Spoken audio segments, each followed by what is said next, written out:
So I wanted to do a video here on partial dentures, and really for new doctors, this is what they would consider kind of complicated because you're presented with a lot of things that are going on. And so, new doctors are sometimes confused on which method to go with, what type of partial to use. Should we be using implants? Should we be using partials? Should we be using Valplast? Which teeth should stay, which one should go. And I think the confusion becomes is the patient comes in, usually they have perio going on. The patient is always talking about implants because they've seen commercials that, you can get an all-on-4. So anyway, just thought I would try to use this video to clarify my method of what I'm going to do with a patient that comes in with kind of these complicated issues. First thing that I'm going to do is, obviously we'll take the panoramic x-ray, and I'm trying to kind of gauge what the patient wants.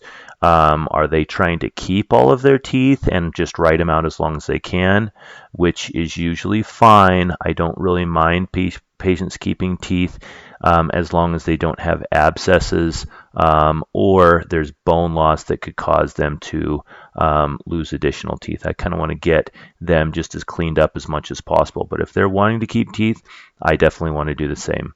Now, some patients have a pretty good dentition, yet they want to get all of their teeth out, and they want to do either dentures or implants. And on those patients, I kind of want to rein them in and try to keep some teeth if we can, and either build a partial around there, because most people think that their insurance is going to cover everything that happens, or all of this is going to be easy, or that implants are amazing and there's going to be no issues with them.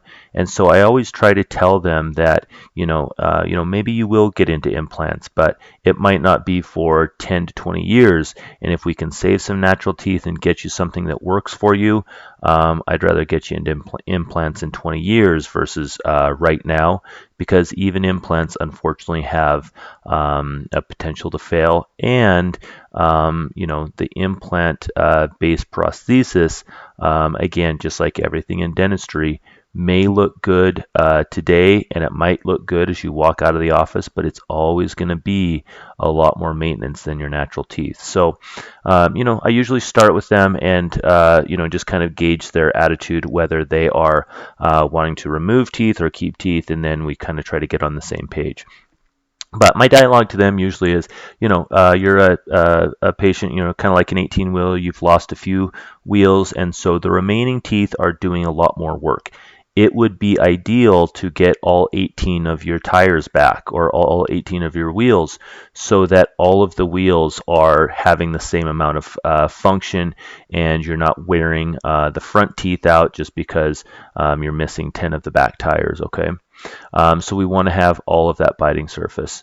And so when talking about partials, I tell them, we've got a couple of options. We have the rigid ones that are framework based, that have metal on the inside. You want to make sure that you tell them that it's on the inside, because they don't want to see a bunch of metal in their smile. And so you tell them, hey, it's going to be on the inside. The nice part about the framework-based partials is that they're super thin. The Valplast are super aesthetic.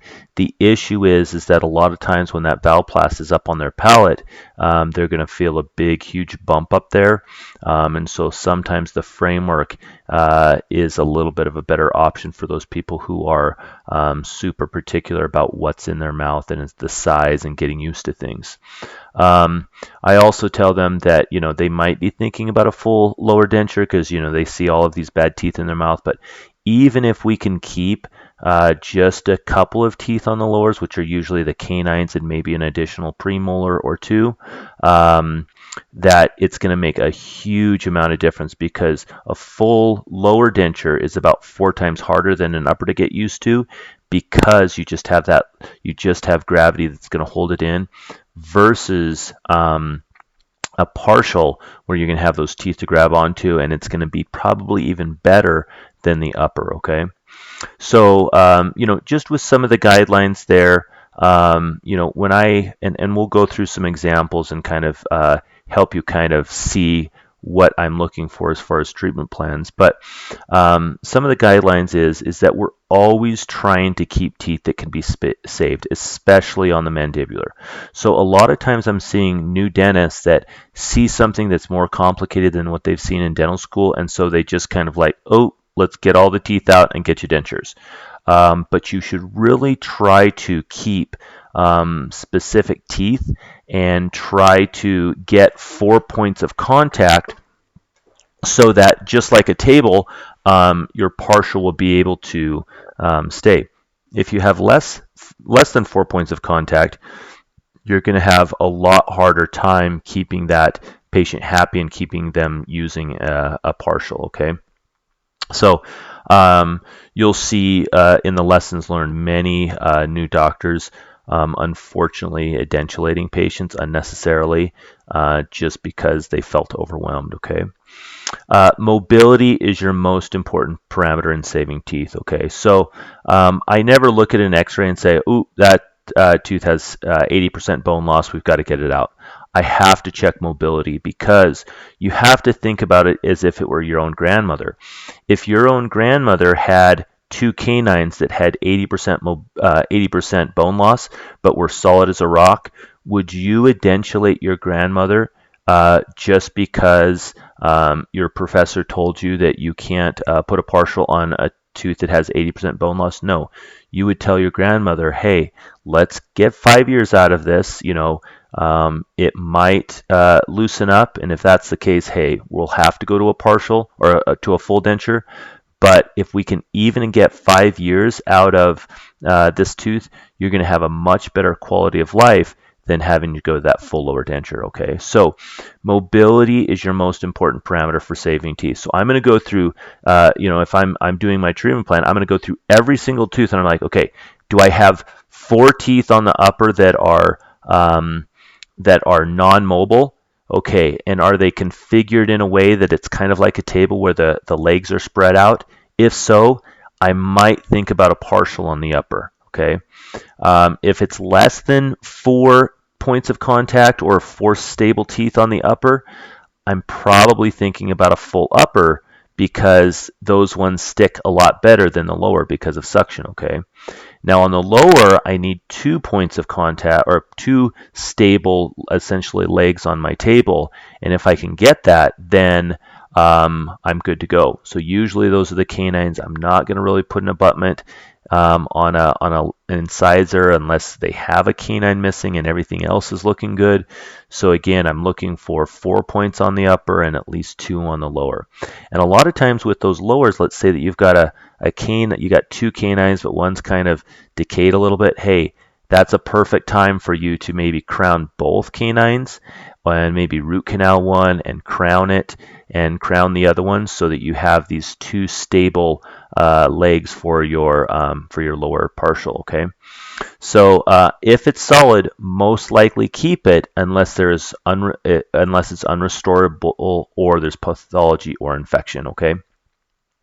Try to make the partial as symmetrical as possible within a tooth or two, okay? So I see a lot of these, super non-symmetrical partials, and I just think about it. I'm like, how does that feel inside of the patient's mouth, okay? It probably feels like if you had a shirt that one of the sleeves was longer than the other, it would feel uncomfortable. So really, and aesthetically, people look at symmetry a lot. So if you look at someone and all of a sudden you're like, wait a second, you got 3 white teeth over here and 1 darker tooth over here, something's going on. And so to the eye of the patient's friend, if it's symmetrical, they're less apt to pick up that patient has a partial. So a lot of times, people are going to walk in and they have like 3 lower anterior incisors that are problematic, but one seems super solid. Well, I'm not going to put a partial with 3 incisors in there. I'm going to sacrifice that 4th lateral incisor to make the denture look symmetrical. Okay. So, the other things that I see too is maybe partials with two teeth in there in the anterior. I'm not super in love with that unless it's kind of an interim to put maybe a bridge on the lateral incisors or on the canines, because again, that's going to look, kind of rabbity with just two. It's very tough to get the anterior four to look uniform when you're doing like two crowns on 8 and 9. You probably should go 7 to 10 or even 6 through 11. Same kind of concept with partials. Make sure that you try to make those as symmetrical as possible. Okay, so a lot of times you're going to get into situations where one of the molars is great, but on the other side one of them is missing, and the premolar again. I'm going to sacrifice potentially a tooth or two to try to true up that symmetry. Unless it's like a super, super solid tooth that's going to be, amazing anchor. Again, I'm trying to make things as symmetrical as possible, okay? Final thing here is reduce, if not eliminate, the use of embrasure clasps, okay? So if you take a look at this example here, you can see this embrasure clasp here. And just with my experience, these embrasure clasps really are just so problematic, okay? First of all, if you take a look at the dentition here, really if we're considering that we're only going to be restoring to the first molar here with potential implants, this patient is only missing two teeth, okay? So does that patient really want to have all of this metal, and do we really want to sacrifice these teeth over here? And these embrasure clasps never stick up there as good as you think, okay? So my experience is that, prosthodontists and dental faculty will just say, look at this amazing design, look at these embrasure clasps, but the patient just never ends up using this partial because they're like, I'll just chew on my left side. It's not that big of a deal. And every time I chew with the partial in there, it hurts because it's wedging in between these teeth. The better option, again, is one implant, maybe this year, another implant next year, potentially, if we want to go really cheap on it, and help the patient kind of hit their insurance company instead of their own pocketbooks, and then they'll be back to full function, okay?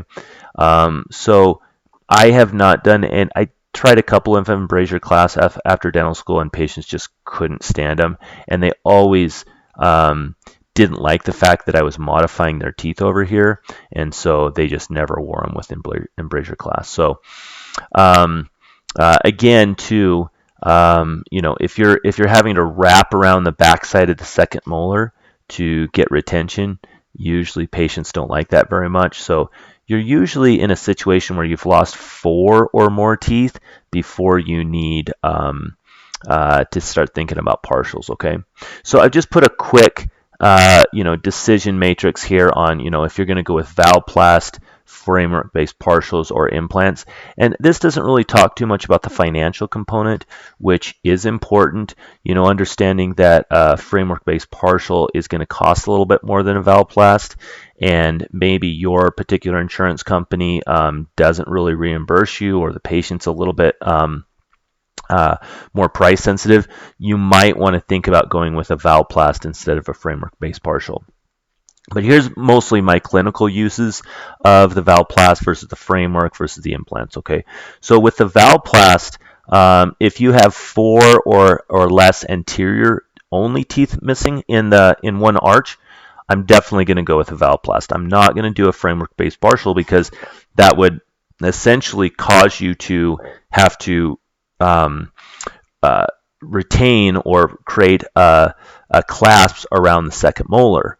And patients don't want to have all of that metal in their mouth, especially way back there, just to replace 4 anterior teeth. So the Valplast is definitely used for those times, especially with an interim or a flipper in a situation where a patient is waiting to get into implants or waiting to get into a bridge. I'll use a Valplast on those 4 or less anterior partials. Again, with a Valplast, it doesn't have as much, you're not able to do as much chewing force because every time they chew, there's no rest, and so it ends up hitting on the gingiva. So when you have more than 4 teeth, that's when you're starting to think about framework-based partials, okay? So again, anterior and posterior teeth, 4 or less teeth here, you're thinking about a valplast. If a patient has a tooth extracted and is waiting for an implant, I'll do a one tooth, even a unilateral valplast, and just really talking with the patient about it being a choking hazard, so they remove it when they're eating. But aesthetically, they have it up there until they can get the implant. Okay. So again, yes, a single anterior tooth missing. I'm going to use a valplast every single time. Super aesthetic. Just kind of helps them get through the process until they're able to get that implant or bridge. Okay.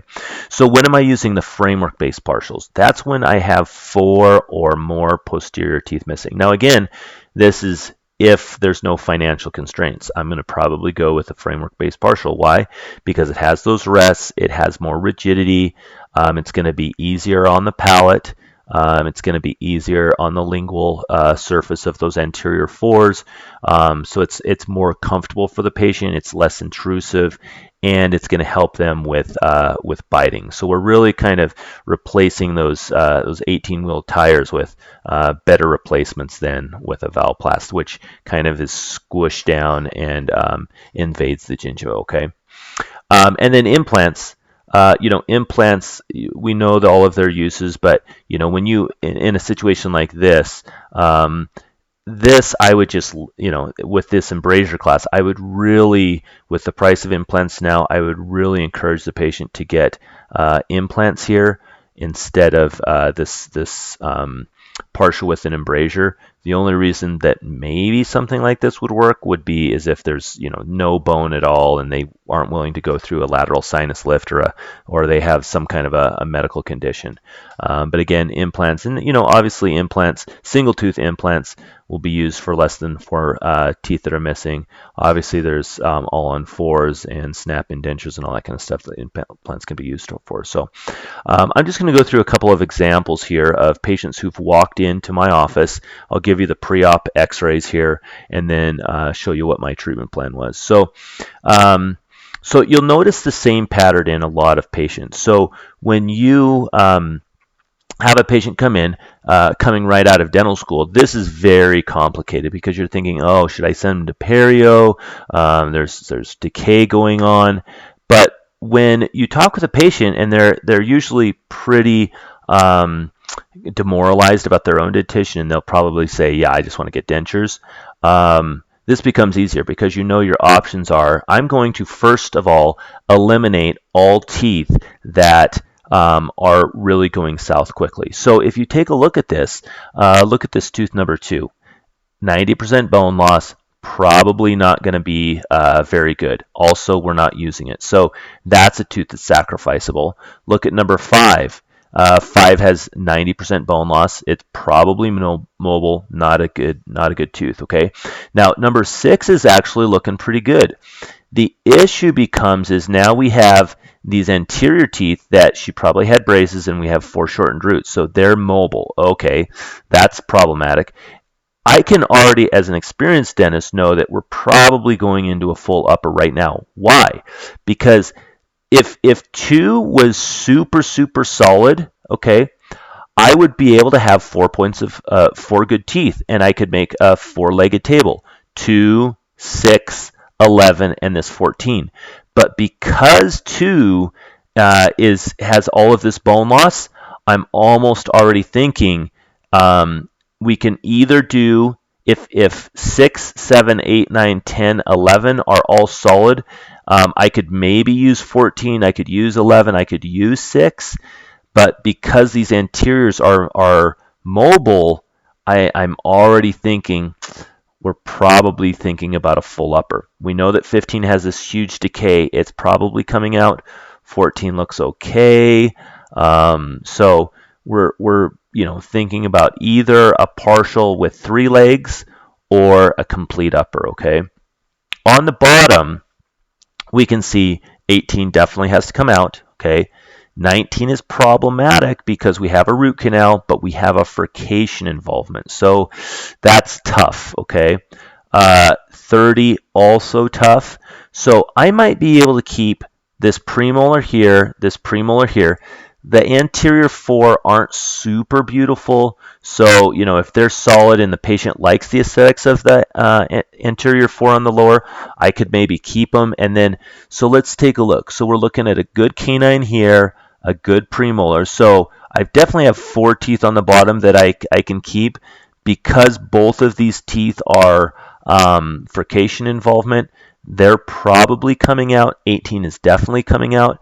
But if the patient was super adamant about keeping these molars, I would allow her to keep the molars, 19 and 30. But if she's not, I would kind of encourage her to get them out so that we can kind of get to her final configuration, okay? So our upper is either a 3-teeth solid tooth partial or a full upper, and then the lower is most likely a lower partial with keeping the anterior four or getting rid of the anterior four, depending on what the patient feels like their aesthetic requirements are, and usually getting out the probably getting out these molars. Okay, so let's see what we decided to do. Okay, so and it looks like we went through maybe an interim prosthesis on the upper, but it looks like we're going to do all of the uppers are coming out, and then okay, so we did decide that 30 would be coming out. The patient was not satisfied with their anterior four, so we took those out. We took out the 2 molars on that left side. So then it becomes pretty easy, right? So we're doing a limited SRP on these 2 teeth, limited SRP on these teeth, all of those uppers coming out, all of those lowers coming out. Now, how did I probably get her into the final prosthesis here? I might have done, if she cannot go without her front teeth in public and she does want to go into a framework-based partial, which is what I would encourage her to do, I'm probably extracting the lowers and placing a Valplast flipper right away, okay? I might not even include the molars in that Valplast because I want her to know that this is simply just temporary. It's simply just to get the smile going. Plus, those posterior teeth are going to heal faster if I don't have a Valplast covering them, okay? And then I might have done like an interim upper against that Valplast and then just made her aware that, hey, we're coming in and we're going to extract all of the anterior teeth and give you a new framework-based partial and a new upper at the same time. So you'll never walk out of this office without your front teeth, which is what the patients are really wanting. Now, I might have told her, hey, the way to get the best result is to take all of the teeth out at once that we're not going to use, and then we're going to let things heal for about a month, and then we're going to come in and start making our dentures. There's probably 10% of patients, well, maybe a little bit more with COVID, that are willing to do that because they can use masks. Some people are a little bit older and they don't get out in public much. They usually are like, hey, I want to do this super cheap, and I don't care if people see that I don't have teeth in the front, so they usually will go that method. But a lot of people are, I would say 80%, are needing to go through some kind of an interim or I would call it a hybrid immediate, where we go through a Valplast on that lower, and then we deliver their final prosthesis at the end, okay? So let's take a look at this example too, okay? So patient comes in, and a little bit worse dentition than the first one. We can see those anteriors are kind of problematic. A lot of bone loss, a lot of decay. So this one actually becomes pretty easy. We kind of know that all of the uppers have to come out. Look at that perio involved. Look at that number 7, how it's not very aesthetic for the patient. Okay, look at all of that infection. So we kind of know that there's going to be an upper full. Okay, the lower, look at those lower molars. They're pretty decayed. So those are definitely coming out. Okay, same thing on the back. And I also, if you notice, look at number 30, 31. Do you see how they're growing out, trying to find friends up there on the upper. So it's not going to make a good partial if you have all of these, mountains and valleys on your teeth. You're going to probably want to go with the ones that haven't super erupted. So the molars are definitely going to be sacrificed. The anterior 4, again, lot of bone loss. Look at that 23. I think it actually has an abscess around it. So probably those anterior 4 are coming out. So we can probably keep, I think we can keep the lower premolars and the lower canines. So we're looking at a full over. Let's maybe keep 20, 21, 22. We'll keep 27, 28, 29. That's pretty symmetrical. Let's see what we decided to do. Yep. Okay. So she came in on an emergency on number 30, hurting her. And then that's exactly what we decided to do. We're going to keep 20, 21, 22, 27, 28, 29. And there we go. So just you can see that this is something kind of a little bit simpler just because the dentition is a little bit more problematic, but it becomes a super simple treatment. Now, again, usually I'm anything posterior to the lateral incisors, meaning canines and posterior, are going to be surgical extractions. Because you're usually going to have to maybe lay a little flap there to get some of these broken off root tips down there. And then these ones can be a little bit more problematic too. Just because they have perio doesn't mean they're going to be an easy extraction. The patient's usually going to have a little bit more problems getting numb. So anyway, that was our treatment plan. Okay. And the patient was super, super excited about that. Okay, so here's our next one here. Okay, again, patient comes in. She's had this bridge on the lower for a long time, and so I'm trying to think. Upper. Let's take a look. You could maybe get away with 2 and 14 being abutments, but again, that's only 2 teeth that we're able to work with. So upper. Probably a full upper denture, okay. The lower, if we take a look at it, she spent a lot of money on that bridge. She likes the bridge. It's still, I look at it, it's solid. I don't see any issues. Maybe a root canal on this number 22. And if we're super, super concerned about it, maybe that's something that we send out to an endodontist to get completed just because there's so much dentistry on top of it. But we're probably looking at sacrificing this number 30, or excuse me, 19, just because it's super erupted. Maybe sacrifice number 20 just because it's a little bit super erupted. But the thing that I don't like about this number 19 is you have this vertical bone loss here on the mesial. So that's probably coming out. Again, it's going to also add to the symmetry of our partial.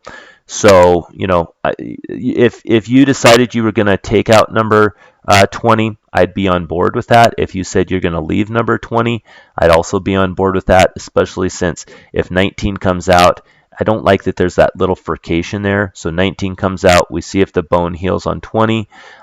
If we check the mobility and there's any mobility, that probably is coming out. So let's see what we decided to do. Okay.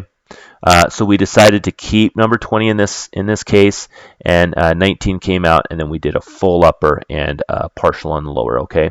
And we just made our rest preps. Okay. Where were our rest preps? We're on 20. 20, 22, 27, and 28. Okay, so there's some examples on taking complicated dentitions, at least in dental school, and simplifying them. Again, mobility is super key. Okay, so I wanted to talk about rest prep location and design here. Okay, so a simple rest prep location method, and it's always tough for a new dentist, like, hey, do I have to design the framework like I did in dental school? You do not. The lab is going to do all of that, but they're going to always go with your instruction. The best method to use is just take the tooth next to every edentulous spot needs a rest. The other thing is that we need at least 4 rests. Okay, so if you're doing a dentition where you have just the distal extensions, then so you're going to need at least 4. So if you're doing a dentition with 2 distal extensions, then you're going to need to add additional lingual rests in order to get those 4 points of contact, okay? So an example would be, let's say you're doing a lower partial where you have your 2 premolars and you have all of your anterior teeth, including your canines. You're going to be putting distal rests on the 2 premolars, but you're also going to be putting lingual rests on the canines. That will give you those 4 points of contact, okay? So again, we're trying to make those 4 points of contact with those rests, just like legs on a table, okay? You do not have to use lingual or cingulum rests on canine teeth. I see this all the time in dental school, and maybe there's a purpose for it, but what I see especially on the maxillary is the patients are going to start biting on those, and they don't like that their lingual surface of their entire tooth is covered, and they get food impacted in there, and they just really never work. So you'll see that instead of using a cingulum rest, I'm going to do a rest just very similar to my occlusal rests on these posterior teeth. I'm just going to go from the side and just use my round burr to create that rest. Okay, so again, no cingulum rests on the canine teeth. Okay. I've also seen that rests are, some doctors try to get away without using rest on the lower canines. And the issue with that is then they don't get any retention, okay? So I use the rests on the lower canines a lot to create a small undercut on a super strong tooth that allows those partials to go down there, and then it snaps into that rest, and it just provides a lot of retention. So use that little notch right there to create that undercut so that those dentures snap in and out. Okay. I always try to use C-clasps as much as possible because they're smaller, meaning they're more retentive because they don't have as much flex. Okay. A lot of times I'm seeing newer doctors try to use eye bars all over the place because they're supposed to be aesthetic. The problem with eye bars is that they cover the gingiva and then they ride up and then they create this big void on the gingival margin, and then they usually don't engage the tooth as much. And so the partials are their retention is super compromised because of the use of eye bars, okay? So you'll see that we have the round diamond provided in the standard burr kit, and that is used for the rest preps, and that's the only burr I use for the rest preps. Why? Because it does not create undercuts, and it's perfectly calibrated to make the rests. So what I'm going to do is, and the rules is that for a posterior tooth, a fourth of the width of the tooth should be for a rest for a molar, and a third of the tooth should be for a premolar. Well, if you look at the calculations there, that's actually the same width, which is the width of your round burr. Okay, so I'm going to take my round burr and I am going to essentially bury it to the widest point, or to the widest diameter of that round burr, which actually ends up being that 1.5 millimeters that you need as far as the depth for your rest, or for your rest seat there. So really practice those and make those look as good as possible. Now, obviously, I'm doing a majority of my rest preps on without anesthesia. Occasionally there's a patient who's super sensitive, but a lot of times, like if I'm doing the extraction or I'm doing an SRP and I already have them numb, I'm going to take that opportunity to put those rests in if I can, or if they're doing fillings. Okay, so you can see my rest prep here. Okay, so again, I'm going to go probably the entire diameter of the rest forward, okay? I want kind of a little bit more than a half moon shape, okay? And then I'm going to go until about 1.5 millimeters in depth, or to the widest portion of the rest. I have no problem going through a porcelain crown. I know in dental school they were super apprehensive about going through crowns. I have gone through a couple of crowns on occasion just because they were super thin. You just kind of have to deal with it, and you kind of monitor it and make sure that there's no decay there. If there does start to be decay, maybe you just kind of buzz it out and fill it up with a composite, so not the biggest deal in the world. But you can see, okay, so here's my 4 points of contact. 1, 2, 3, 4, and you can see my partial, okay? Now, why did I put my rest on the distal of number 27, whereas I put it on the mesial on number 22? The reason is you can kind of see that number 27 was tilted or was a little bit tilted towards the facial. So the portion that stuck out to the lingual most on 27 was that little distal portion. The portion that stuck out to the lingual the most on number 22 was that mesial portion. And so again, I'm trying to create that undercut, so I wanted to grab that undercut on the distal on 27 and the mesial in number 22, okay? And then you can see my the partial, which I didn't design. I just told them where the rests were, or showed them where the rests were in the pour-up, or in the impression, and then they made this design, which you can see there's those undercuts, which allows that front portion of that framework to not flip up, okay? So, here's some closer detail on how they designed it, okay? I don't like that when they try to put the rests on the mesial and try to do all of these gizmos around, oh, the forces are going to be better if the rest is on the mesial and it comes around.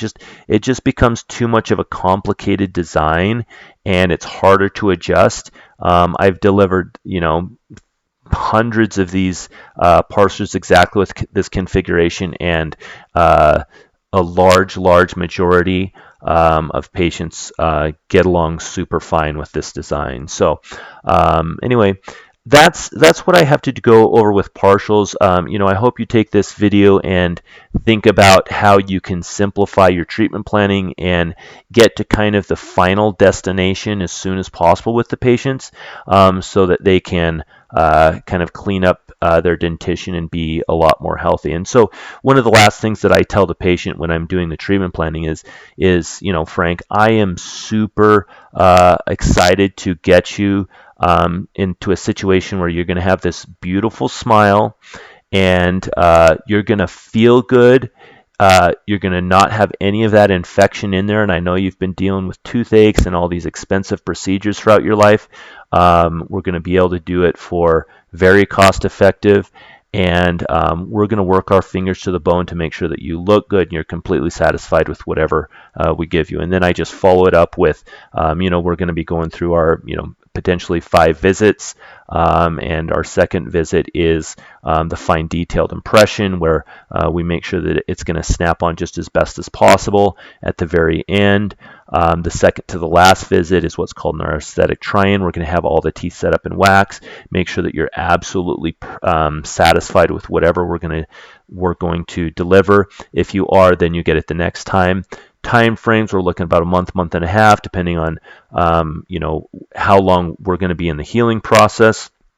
And I'd like, we can scrunch our time frames. If you want to get started 2 weeks after your extractions, we can, but just understand things aren't going to fit as well. I'd super love to get you out 4 to 6 weeks. And then when I'm picking out shades, I'm always going to try to go a little bit lighter. I'm going to encourage the patient to go a little bit lighter. I'm not going to try to match their natural dentition, because patients are just going to be a little bit more wowed with a lighter tooth. So usually my darker shades are an A1, maybe an A2 if they really push me, but I'd really like to go to an A1 because inside of the acrylic it's going to look like an A2. And so I had a couple of patients are like, oh, I really want it to match my final teeth, and then the assistants are kind of on the same page with me, and they're like, hey, Frank, you would really look good on an A1. We delivered an A1, and you can tell that his natural teeth were an A2, A3, but he just loved it. So try to go a little bit lighter shade on those to wow the patients. So I hope you enjoyed this video, and I'll leave any additional remarks in the description.